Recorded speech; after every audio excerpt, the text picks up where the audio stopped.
साम न्यूजचे पत्रकार सुशील मारुतराव थोरात व 49 वर्ष यांच्यावर दिनांक 20/8/2026 रोजी पाईपलाईन रोड HDFC बँकेसमोर जीवघेणा हल्ला झाला होता.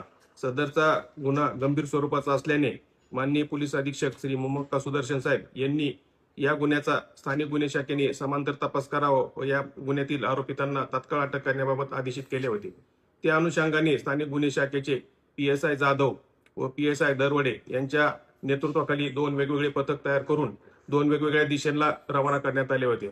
सदर गुन्ह्यातील CCTV फुटेज तसेच तांत्रिक माहिती, गोपनीय माहिती व इतर आवश्यक गोष्टींचा उपयोग करून तपासात जे काही गोष्टी आवश्यक आहेत त्यांचा उपयोग करून सदर आरोपींचा शोध घेत होतो. सदरच्या आरोपींचा पथकाने राजगुरुनगर, पुणे, पिंपरी चिंचवड, दौंड, सुपा, संभाजीनगर या परिसरात शोध घेतला.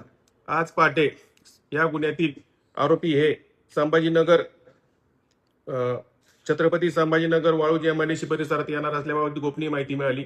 त्या अनुषंगाने पथक पाठवून सदर ठिकाणाहून या गुन्ह्यातील 3 आरोपी हेमंत उर्फ सोनू दत्तात्रय कोहक, महेश उर्फ पप्पू दशरथ मते आणि प्रशांत शिवाजी निकरड हे 3 आरोपी मिळून आलेले आहेत.